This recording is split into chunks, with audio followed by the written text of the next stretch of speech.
Alright, let's talk. I'm one taking this thing, so I hope it goes well. I hope it's coherent. If you didn't know, Brawlhalla released the Street Fighter Returns patch earlier this morning, and in it came 5 crossovers, a new map, anti-cheat updates, new test features, updated dodge features, Arcadia balance, sound engine updates, and a bunch of other bug fixes. That's a lot, and a lot of it is good, but some of it is definitely worrying. Now, I am normally one where my default mode of operation is just to give the benefit of the doubt to everyone, since things are almost always more complicated than they seem on the surface, and an outsider like me looking in will often think I know more about a situation than I actually do, and so I try to avoid that as best as I can. End of the day, everyone's just a person. That's pretty much my perspective when it comes to most things Brawlhalla, most patches, even most day-to-day interactions. That's just how I process things, and I tell you all this because when I say that this patch confuses and concerns me, that's the baseline I'm operating from. So let's dive into first the bad, then the good, which there is a bunch of, and finally my takeaways from this patch and why you should care if you care about Brawlhalla. And if anyone wants to see this video as an opportunity, a springboard to be toxic, cut it out. That's not what we're about here. We don't want to read that. It doesn't help anything. Anyway, let's try and actually diagnose what's going on here so we can both be constructive and criticize about some of these decisions while also being compassionate and recognizing, again, it's just people. I don't know how to do that though. If you write a response, find a way to fit the word croissant in there. That way, if you see something that doesn't have it, you know it's a reaction. Richard, they didn't make it a minute in, which honestly, respect, I wouldn't either. Have you heard my voice? But the bad. Okay, if you've played on PC or mobile today, you probably recognize that the sound engine has changed. A lot of the sound effects from console have been brought to PC mobile, and it's odd because they're pretty universally agreed upon to be worse than the current default sound effects, given that not only are there some audio balance issues that are totally off, but there's tons of just repeated assets used for multiple different moves. Weapon tosses that have the same sounds as ground pounds or sayers, end lights that have the same sounds as sayers or dares. It's mind-boggling that they would revert like this, and they mentioned in the patch notes that volume levels have been tweaked to work better according to HP conditions, and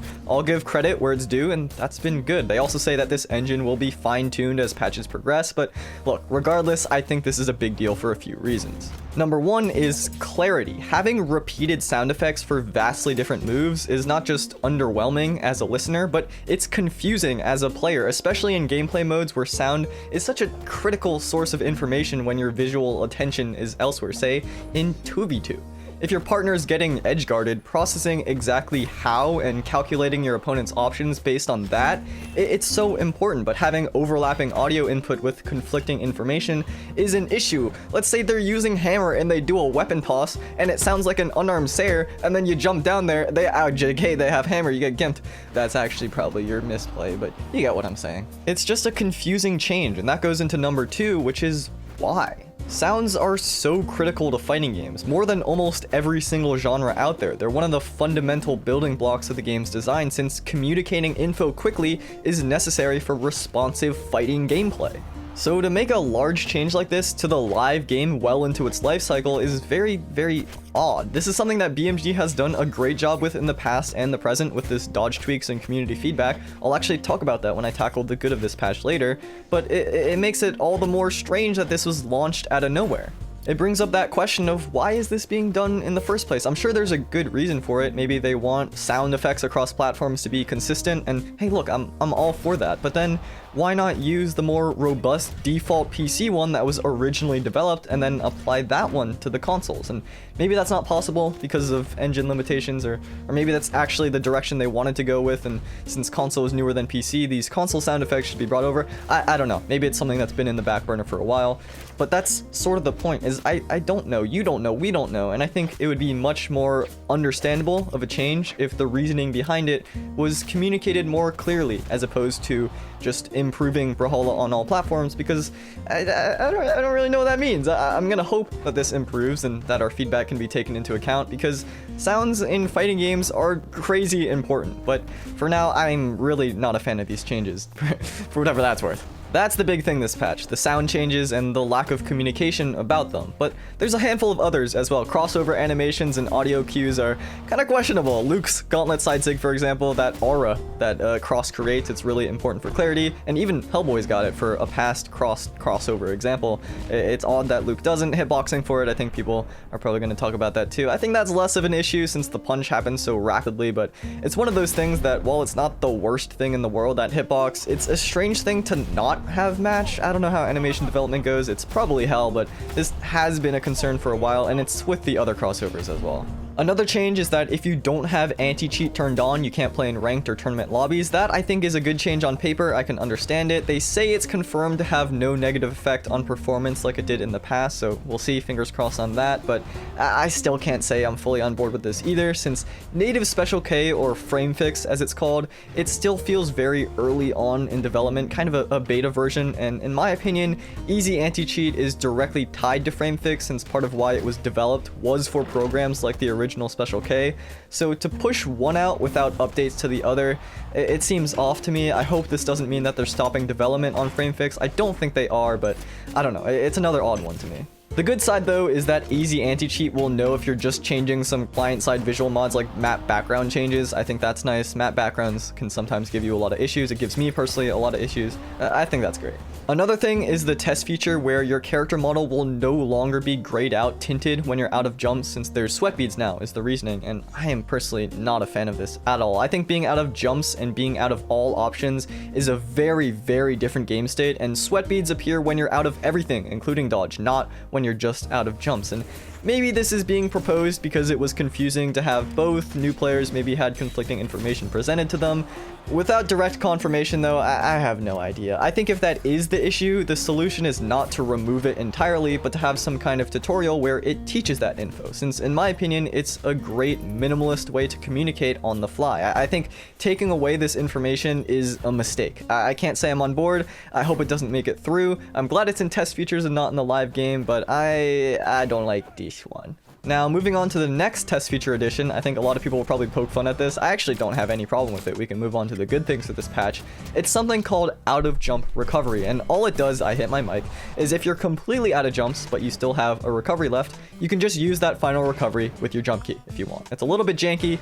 Buffer might mess you up. Lance can't charge recovery currently. It's a bit of a bug.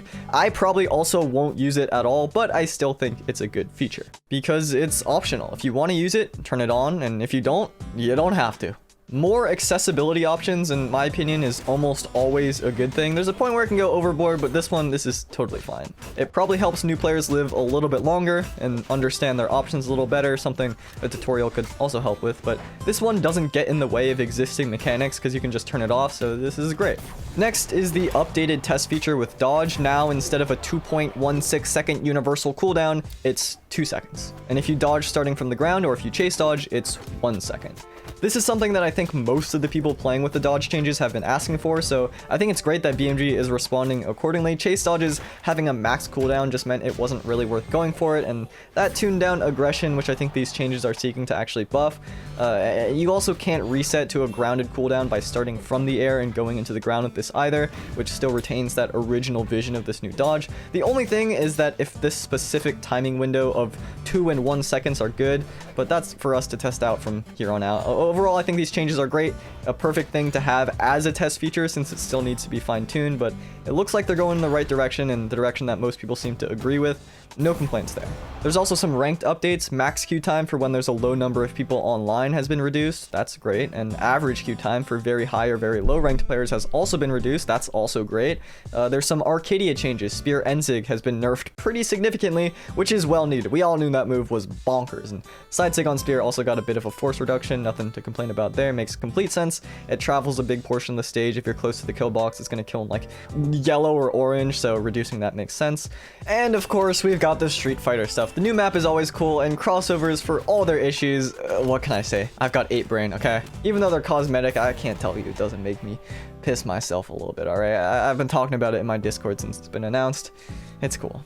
Alright, let's sum this up. I think my takeaway is that I'm just so conflicted. On the one hand, you've got some pretty great stuff. You've got the dodge test feature changes directly responding to our feedback, and I think communicating that pretty well.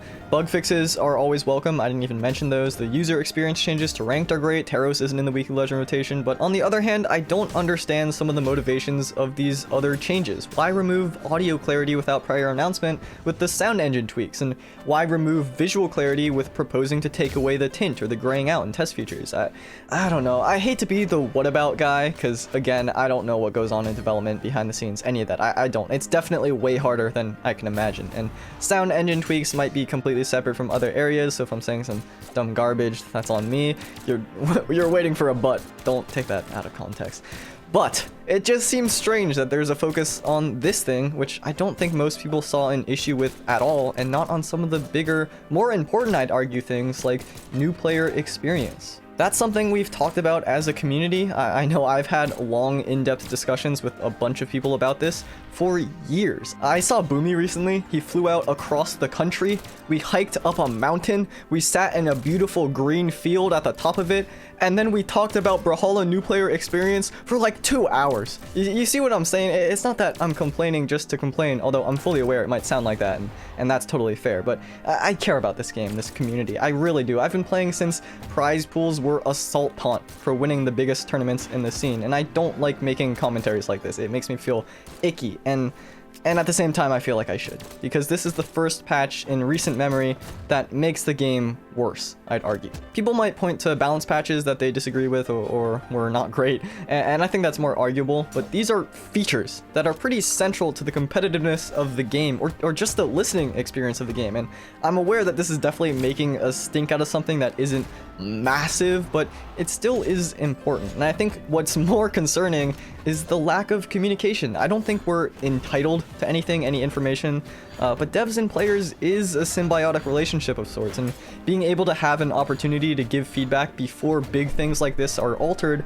I think would be pretty valuable. At the same time, I also recognize that it's absolutely not symbiotic on the mental front because of all the horrible things that are sent the devs' way. Undeservedly so. It's a video game, so maybe that bridge has been burned a bit. I can get that, but yeah, they can't say anything vindictively back. They just have to take it, which is not very fun. Hopefully, though, this video and this community is not the place where that happens. That's on me. That's also on you guys to make sure of it. I hope this patch is not a sign of the direction things are going. Personally, I think the feedback regarding dodge is very promising. I hope focus extends more to bringing in newer folk and making their experience more enjoyable if it isn't already, which it seems to be with some of these tweaks. But I really hope communication does improve in the future. I don't know exactly what that looks like, since I don't know the legality of all that, what you can say, what you can't say, but I've seen some games I think do a pretty good job, and the community is generally pretty responsive to it, so definitely some areas that can improve. And on our front, I think making our reactions more measured would also do wonders. In no way do I want to mobilize a mass of people to dump on the devs. I would hate that. So anyway, these are just my thoughts on the patch. I've got finals, I've got projects, so the good old Ken Jennings gameplay might be a bit delayed. I'll get on that when I can, but take care everyone.